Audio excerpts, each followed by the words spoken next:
In 1999, everyone was terrified of the Y2K bug.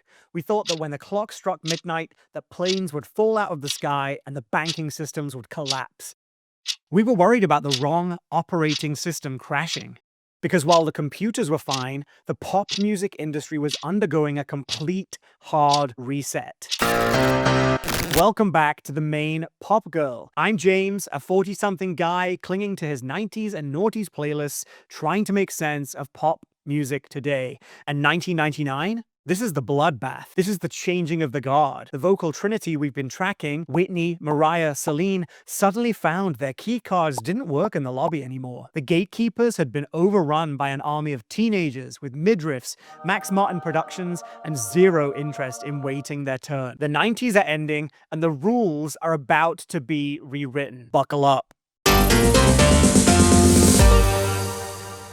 To understand the chaos of 1999, you have to understand the energy. It was manic. We had The Matrix in theaters making leather trenches cool. We had Napster terrifying record executives. But mostly, we had the rise of TRL. MTV had shifted from playing videos to making stars. If you could get Carson Daly to say your name in Times Square, you went platinum. This shifted the power dynamic away from the adult contemporary divas and squarely into the hands of American suburbia. But across the pond, the UK was having a weird identity crisis. The Spice Girls, our biggest exports of 96 and 97, were on hiatus. Jerry Halliwell had left the building. The UK charts were a battleground between Eurodance, garage, and the massive American invasion. While the US was obsessing over R&B crossovers like Monica's Angel of Mine, the #3 song of the year, by the way, the UK was buying 1.5 million copies of a certain debut single from a former Mouseketeer. But before we crown the queen of 99, let's look at the three women who defined this cultural reboot. First up, a 52-year-old legend who discovered a little button called auto-tune and refused to die. Cher released Believe in late 98, but 1999 was when it consumed the planet. It spent 4 weeks at #1 on the Billboard Hot 100. It was the #1 song on the year-end Billboard chart. Bigger than Britney, bigger than Christina, bigger than Mariah, bigger than Whitney.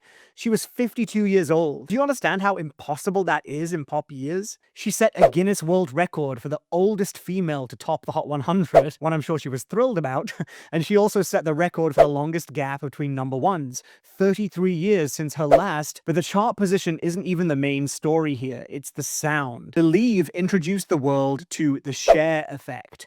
Extreme pitch correction used as an instrument. The producers were so scared of the backlash that they lied and said it was a vocoder effect. They didn't realize they had just invented the sound of the next 20 years, for better or worse. In the UK, absolute dominance. Believe was the biggest selling single by a female artist in UK history at the time. While the other girls were debuting, Cher was on her roughly 4,000th reinvention. However, there is a caveat. The album Believe didn't have the same staying power as her competitors. It was a massive single carrying a solid era. But in 1999, was she shaping the future, or was she merely just having a victory lap? If Cher was the victory lap, our next contender was the starting gun for the Battle of the Blondes. Enter Christina Aguilera. RCA Records was panicked. They saw what Jive Records had with Britney Spears, and they scrambled to find a counterstrike. They found a girl who could outsing basically anyone on the planet. They dropped Genie in a Bottle in the summer of 1999, and it exploded. It spent 5 weeks at #1 on the Hot 100. That's longer than Cher. That's longer than Britney. Her self-titled debut album hit #1 on the Billboard 200, dethroning Puff Daddy. In the UK, Genie also hit #1, proving her appeal wasn't just American. The narrative here was specific. Britney is the performer. Christina is the singer. She was the critic's choice, the girl who could do the runs, the ad-libs, the growls. But there was a problem. In 1999, Christina was constantly framed in reaction to someone else. She was the dark horse, the alternative. Even with a #1 album and a 5-week #1 single, she spent the year fighting to establish her own identity outside of the teen pop bucket. If you were Team Christina in 99, you spent a lot of time arguing about vocal ranges in AOL chat rooms. I know you did. I was there. A quick question for the class. Did you own the Dawson's Creek soundtrack, or were you more of a She's All That fan?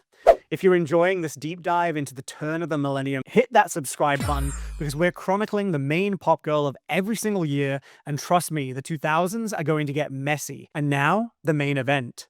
The reason we're all here. We have the Prodigy, a 17-year-old from Louisiana who dressed like a schoolgirl and sold like a conglomerate. In January 1999, Britney Spears released the album Baby One More Time. The single spent 2 weeks at #1 in the US. The album spent 6 weeks at #1 on the Billboard 200. But these numbers, while impressive, are actually quite deceptive. They don't capture the full scale of the success. In the UK, Baby One More Time sold 460,000 copies in its first week. Globally, the album has sold over 25 million copies. It's one of the best-selling albums of all time. Britney didn't just have hits, she changed the archetype. Before 1999, the main pop girl was a diva, a grown woman in a gown. Whitney, Celine, Mariah. After 1999, the main pop girl was a teen idol. Britney brought the Max Martin sound to the mainstream, that Swedish melodic math that is still the blueprint for pop today. She followed it up immediately.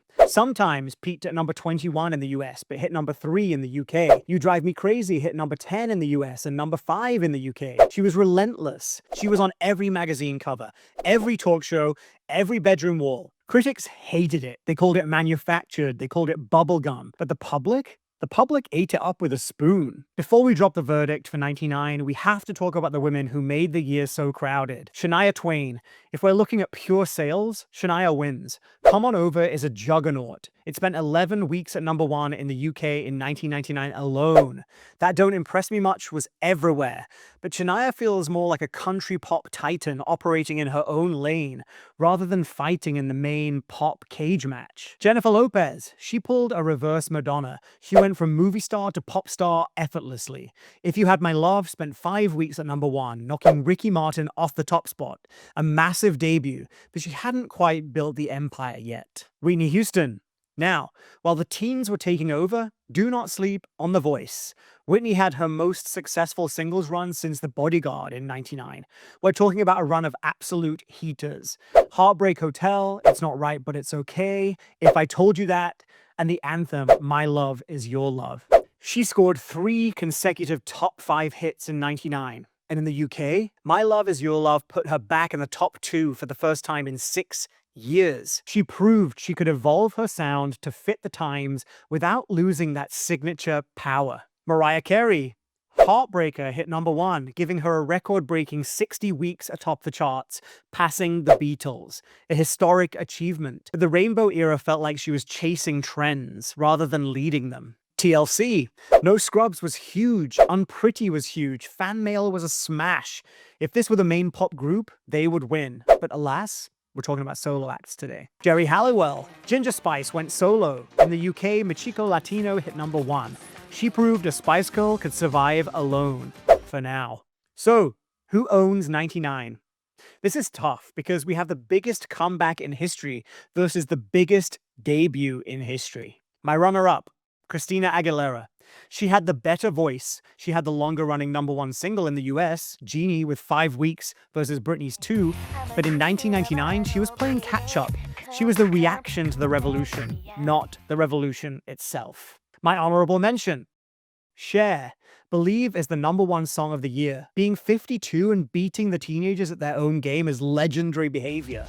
She reinvented vocal production forever.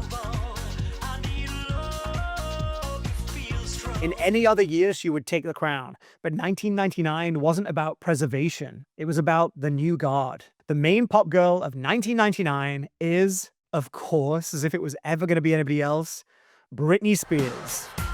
You cannot tell the story of modern music without 1999. Britney Spears didn't just sell 25 million albums, she killed the 90s.